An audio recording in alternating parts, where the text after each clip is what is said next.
the pride and disgusting downfall of the WWE owner Vince McMahon. Vince, you did to yourself, my boy.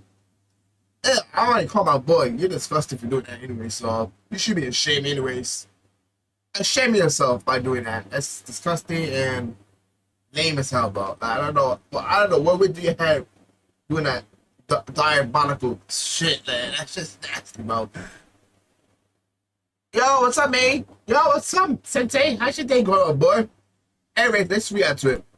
It feels like every other day we see someone throw their entire life's work away because they use their money and power to fulfill their darkest desires. Vince McMahon was the mastermind who bought his father. Bro, you got billions of dollars, and that's what you use your money for? Like to destroy people's lives, bro? Like, come on, bro. Like that shit's insane to me how you get rich and you get away with things. Like, that shit's lame, bro. Like, oh my god. Like, that shit gets me so mad. Like, oh. I'm good, man. How are you? I'm doing good, man. Thanks for asking. I appreciate you, bro. How's your day been so far?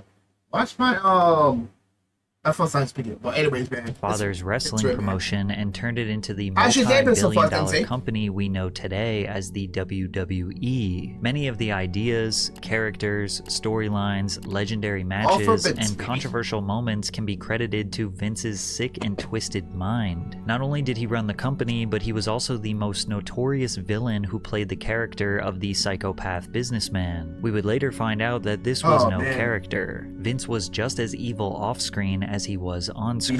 Recently, horrifying accusations have come to light regarding Vince's sick ways. Brutal assault, crime cover-ups, and human trafficking are just a few of the many reasons why he has formally stepped down as the CEO of the WWE. Today we are going to look into the unraveling of Vince McMahon's life and career, and show all of the obvious warning signs we missed along the way. The wrestling business operated similarly to gangs in the 60s, 70s, and 80s. The United States had defined territories that different wrestling federations controlled. Vince McMahon's father, Vincent, owned the Worldwide Wrestling Federation, which controlled the northeast region of the United States. This was home to stars like Bruno Sammartino. He also had the Mid-Atlantic region, which covered Virginia and the Carolinas, home to Ric Flair, and the world-class wrestling promotion in the South, which was home of the Von Erich brothers. Wrestling had nowhere near the mainstream popularity it does now. There wasn't much money in the business, so each promotion was protective of their territory. You only promoted shows within the territory you controlled. The National Wrestling Alliance was a governing body that protected the territorial integrity of the promotions. They also helped with talent acquisitions, cross-promotions, title matches, etc. Vincent McMahon Sr. was an honest, hard-working man who traveled the country developing relationships with the heads of other promotions. Vince was enamored with the world his dad created, and one day dreamed of taking over the business, but his father didn't like that idea. Vince lets his father know that he wants to wrestle. His father is adamantly opposed. Vince's father was against to have a more secure future, maybe be an accountant, be in competition with people, or an attorney or something like that, and I really wasn't cut out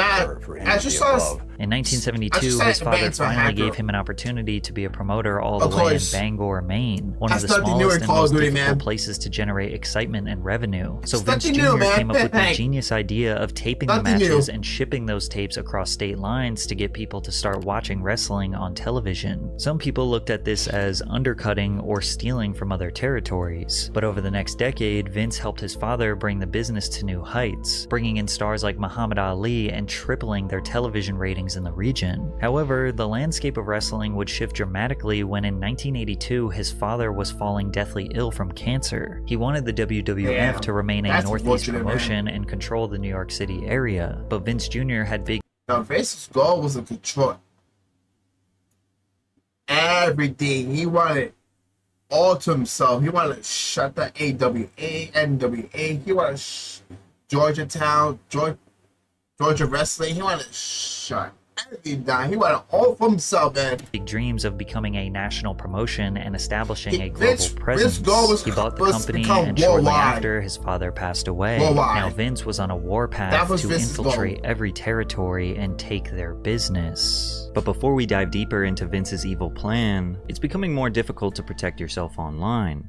Scammers are becoming more sophisticated, and it's almost impossible to keep creating records or credit card amounts. Being at 7'4" and over 500 pounds, Andre was a sight to behold, and everyone around the world was eager to watch him compete. While working for Vincent, Andre would travel across territory lines and get paid a fee to help draw bigger crowds to smaller promotions. Hulk Hogan was another traveling star who was based out of Florida but would cross territory lines for a fee. But when Vince took over, he put an end to this. Wrestlers signed to the WWF would only be able to wrestle for the shows he controlled, which was basically every state. WWE, like back when Vince was in control, like you could have gone nowhere else.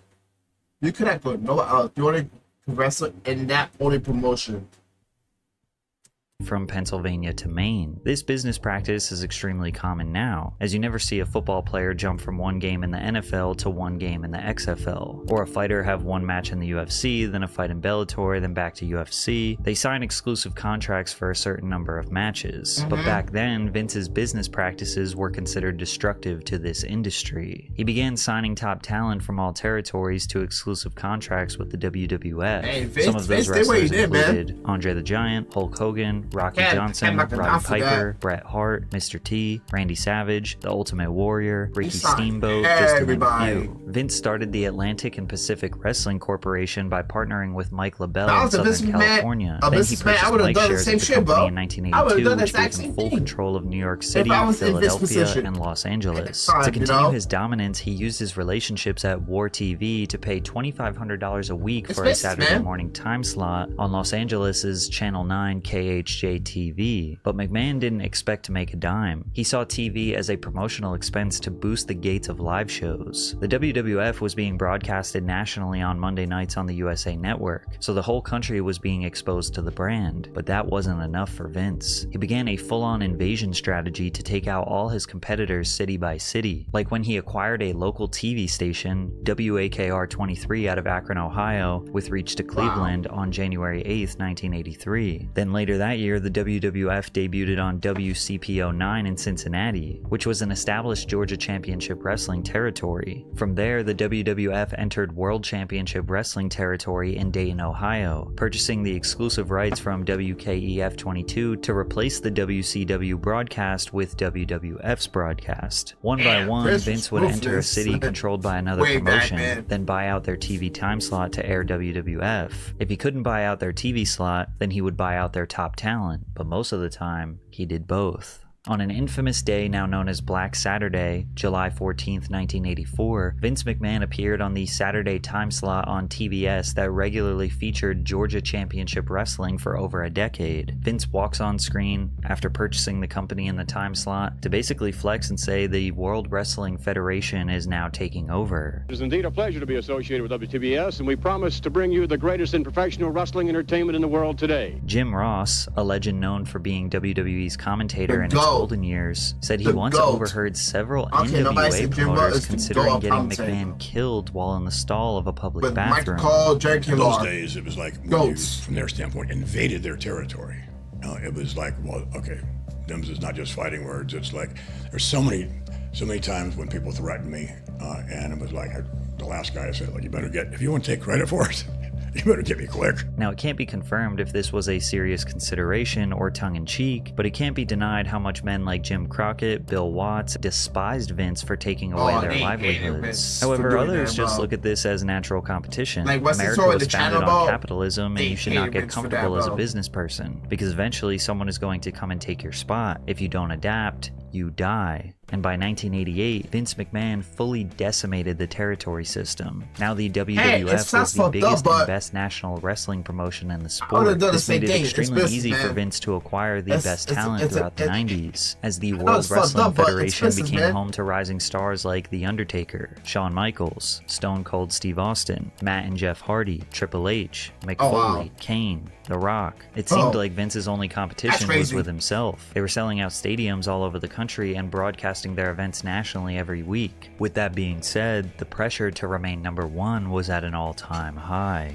The matches needed to be bigger. The stakes needed to be higher. Vince wrote in more gimmick matches like ladder matches, table matches, or weirder matches like casket matches and dumpster matches, which meant you had to finish your opponent by putting them in a casket or a dumpster. They even had weird ones like the boiler room match or the hog pen match, which involved wrestling in mud with pigs. But there's no doubt that the Hell in a Cell match, which featured a 16-foot steel cage that was designed to have wrestlers thrown from the top or through the middle, was the most electrifying way to watch two people wrestle. It didn't matter that it was fake, because those guys were actually putting their body and their lives on the line for our entertainment and Vince's money. It was only a matter of time before one of those high-flying stunts ended in disaster, and in 1999 at Over the Limit, that's exactly what happened. Owen Hart, who was portraying a superhero called the Blue Blazer, fell from 90 feet in the air during a botched entrance stunt where he was flying over the crowd into the ring.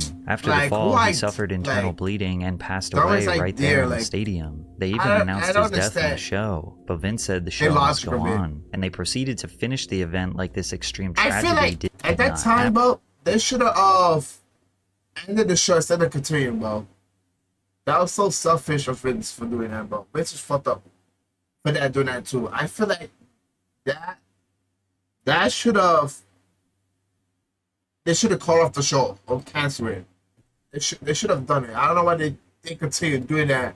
Why Owen Hart fell 70 feet to the ring and he's a coma. Like, happen. I have the come on, man.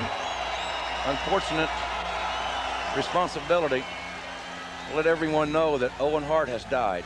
Vince doubled down on his decision to continue the show in an interview in 2001 with Playboy. If you could do it over, would you still hold the show that night? I just guessed that it was what Owen would want, so you'd do it again? No, I think that's not what Vince I want, did not man. just portray a character of a ruthless businessman. That is who he was. But it proved to be the right path to success. 98 and 99 was their peak in terms of ratings and overall viewership, averaging multiple millions of viewers per episode. By the early 2000s, the WWF was generating $500 million in revenue each year. The high-intensity matches did not stop. However, the late 90s and early 2000s definitely saw a shift to more in-depth storytelling, which brings us to the infamous Attitude Era. This era is defined as the most ruthless, chaotic, over-the-top violent, and edgy time in WWE history. Scripts were changed the day before, the day of, or even in the ring. The wrestlers were rugged, rude, and in your face. And Vince found himself at the center of these stories because what is more anarchist than beefing with your own boss? Vince portrayed the character of a manic, power-hungry, yet also kind of pathetic CEO of the company. His rivalry with Steve Austin, which began in 97 after Austin hit his boss with a stunner, drove ratings through the roof. This beef was insane. Austin once held McMahon at gunpoint in the ring, although the gun was fake. He drove down the ring with a beer truck and sprayed Vince down with a fire hose of Coors. He even snuck into the hospital where Vince was injured and beat him up on the bed. This all culminated with Austin having a full-on match against Vince and his son Shane. This storyline set the tone that Vince being intertwined and involved with the lore was good for business. Then again, Stone Cold Steve Austin was such a superstar that he could beef with a mop and it would be entertaining. In the Attitude Era, you could no longer just be an athlete to be a WWE star. You needed to have personality, charisma, excellent speaking abilities to be able to sell a fight and keep these millions of fans engaged. And if you didn't, well then the writers would come up with your storyline. And you won't believe some of these shocking and twisted narratives that Vince approved or came up with himself. In one of the most bizarre storylines, Kane announced that he was driving late at night with Katie Vick, a girl he loved since he was a teenager. He could not drive stick and they crashed, where she ultimately lost her life. Then Kane attends her open casket and for 6 minutes on live television he fondles her corpse, undresses her lifeless body and gets intimate with her before grabbing her internal organs and drinking the blood from them. I'm gonna give you what you want.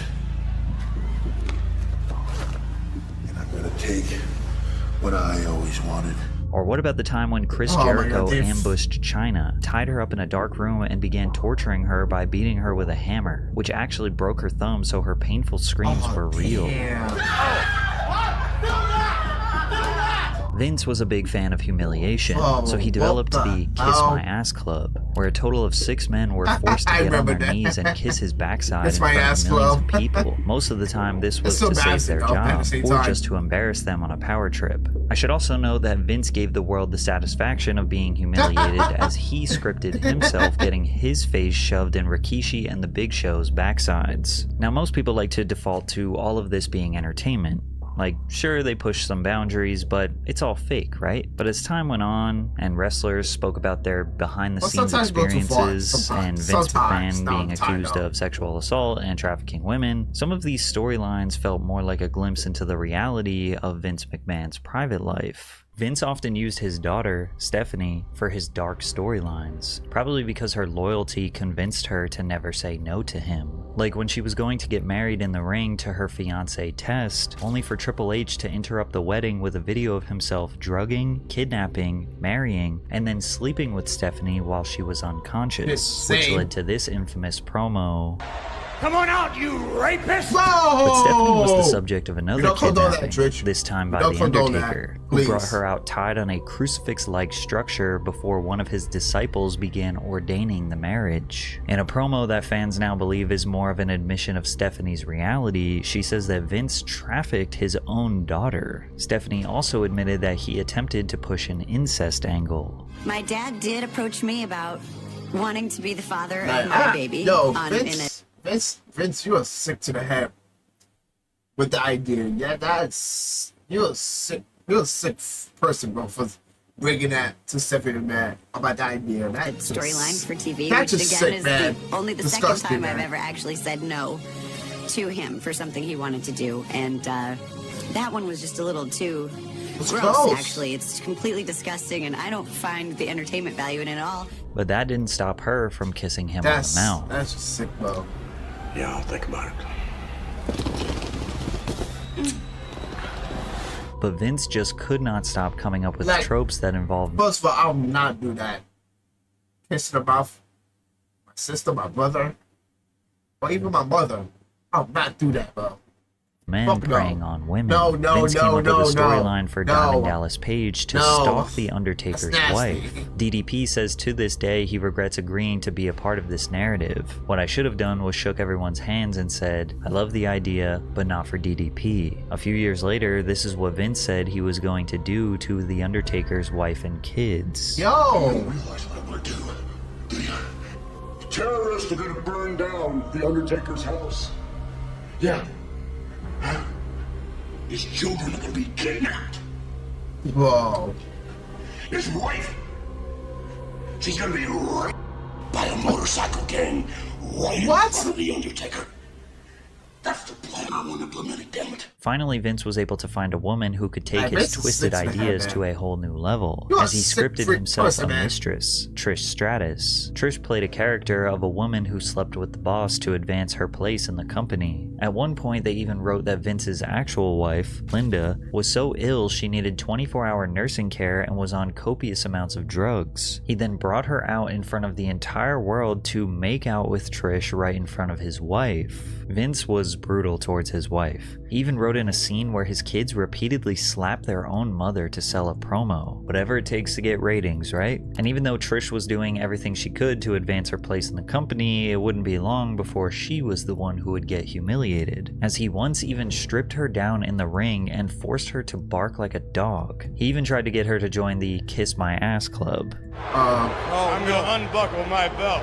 But The Rock saved her. Vince's idea of easing up on women was by giving them a new match gimmick, the bra and panties match. This match gimmick was when the female wrestlers would only win the match if they stripped their opponent down to their bra and panties. They also had wet t-shirt contests and spanking matches. Vince was constantly writing storylines where women had to provide him with some sort of sexual favor. How badly do you want to be a WWF superstar?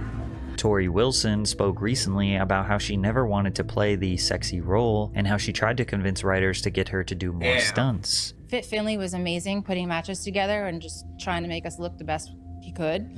And I often would ask him if I could please get thrown into the stairs or like crazy, not crazy things, but like, you know, I just really wanted to get hurt. Yeah, there's this like baseball slide into a chair, like it's some part of your Hall of Fame reel, and I'm like, oh my gosh. Stuff like that. So like I wanted to do more of that, but it was I was like laughed at. Ultimately, being constantly forced to do these raunchy matches and skits that only show. Way back then, like I know they went through a lot backstage in the early 2000s, 90s, like late 90s and 2000s, but even mid 2000s, they went through the worst shit, more than a male talent, man. Showcased her sexuality made her despise the business long after she retired. But there's also something about wrestling that has always felt super dark to me, and like I'm just really sensitive to it. So like I say no to a lot of signings because I feel like I don't blame him for darkness, and it doesn't feel good. It's taken a long time. Like I didn't watch wrestling. I didn't want anything to do with wrestling for many years after I left. Mostly because I just had like a certain amount of like PTSD from like being so vulnerable out there and feeling like I was put in this kind of like raunchy role that wasn't me. So while most people thought that these raunchy matches, risque promos, and twisted narratives were just Vince McMahon going over the top to boost ratings, we found out 2 decades later that it was even darker behind the scenes. It was so bad for Ashley Massaro that it ended her life. Man.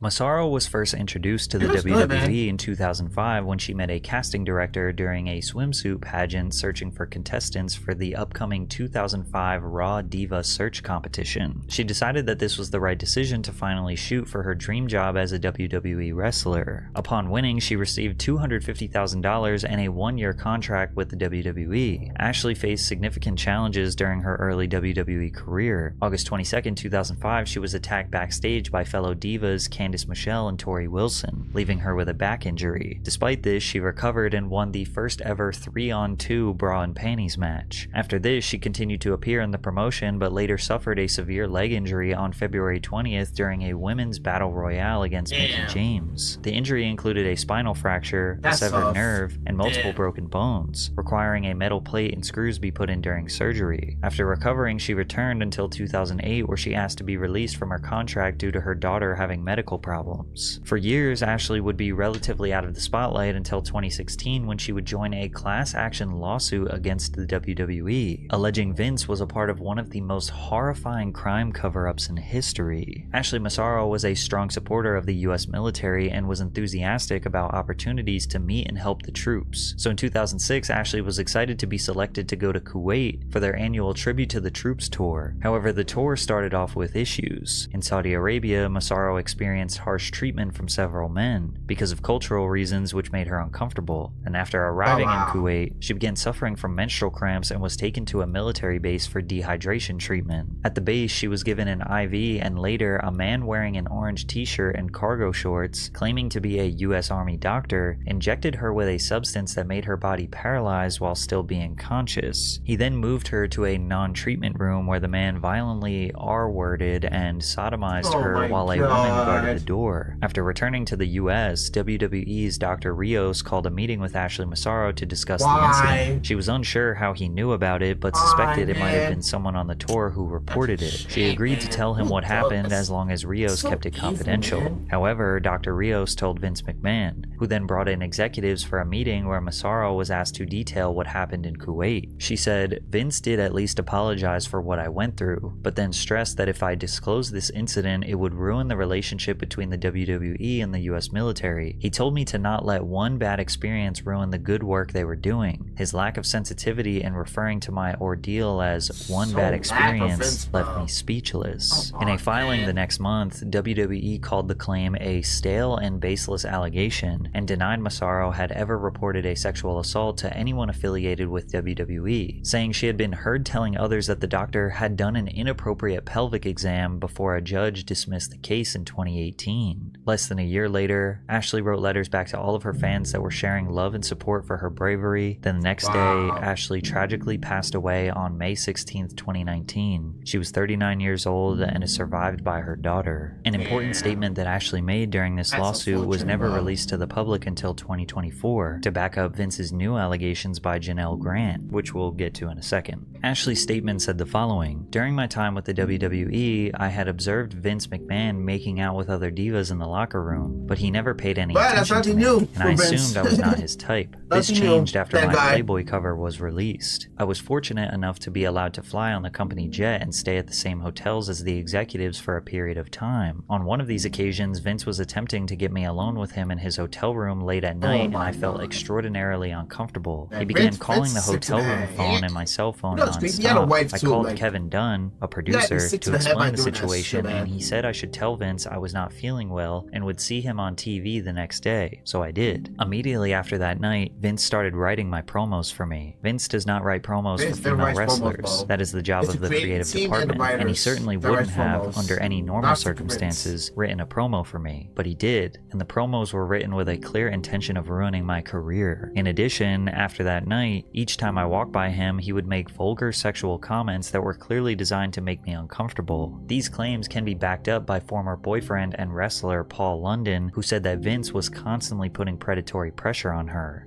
Many times when she would be crying to me because Vince was propositioning her to fly on the jet with them. Like Kevin Dunn, Bucktooth Bucky would be telling her that she has to fly on the jet with him, or that he might, possibly, or every now and then, if she was at the, they'd always put the divas up at like the TV hotel or whatever, he'd be knocking on her door and, trying to get her to answer. And it's just like, I'm shocked this Vince stuff is just now coming out. The walls were slowly closing in on Vince McMahon. He was able to escape Ashley Massaro's horrible allegations, but it was only a matter of time before his evil past would catch up to him. In 2022, Vince McMahon agreed to pay.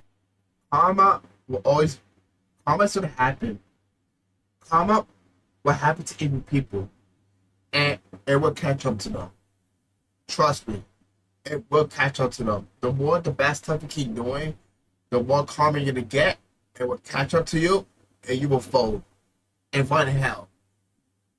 Pay more than $12 million to 4 women who were affiliated with the WWE over the course of 16 years. It's alleged that the women also signed agreements which prohibited them from discussing their relationships with McMahon. The settlements include a $7.5 million pact with a former wrestler who alleged that Vince McMahon coerced her into giving him oral sex and then demoted her, and ultimately declined to renew her contract in 2005 after she resisted further sexual encounters. This controversy was enough to make Vince McMahon finally step down as CEO of the company, but in January of 2024, Vince was slapped with another lawsuit, this time jam-packed full of evidence that would make the whole world understand who he truly is. Janelle Grant, a former WWE employee, accused Vince McMahon of abuse, sexual exploitation, and humiliation during his tenure as chief executive. Grant alleged that McMahon lured her with promises of career advancement, but then exploited and trafficked her to other men within the company. Grant first met McMahon in March of 2019 through a manager in her apartment building, where McMahon also lived. She was seeking employment after her parents' deaths. McMahon promised her a job at WWE and showered her with gifts, but the meetings turned inappropriate when one time McMahon approached her in his underwear and pressured her into sexual situations. As such, when McMahon pushed Miss Grant for a physical relationship in return for long-promised employment at WWE, she felt trapped in an impossible situation, submitting to McMahon's sexual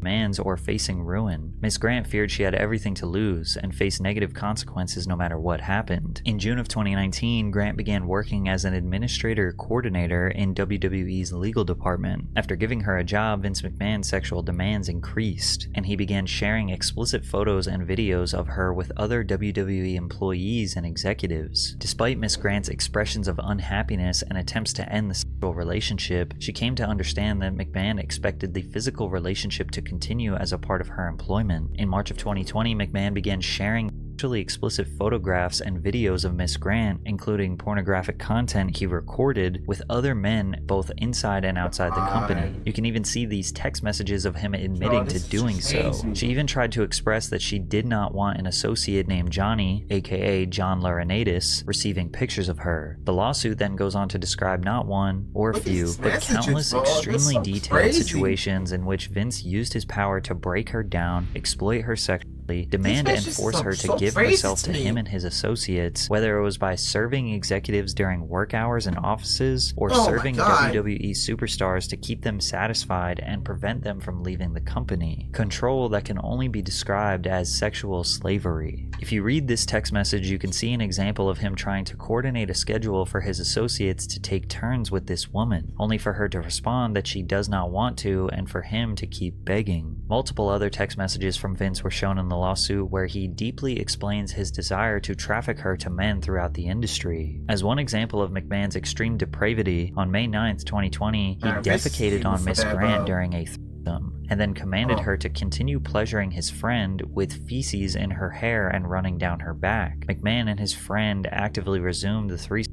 which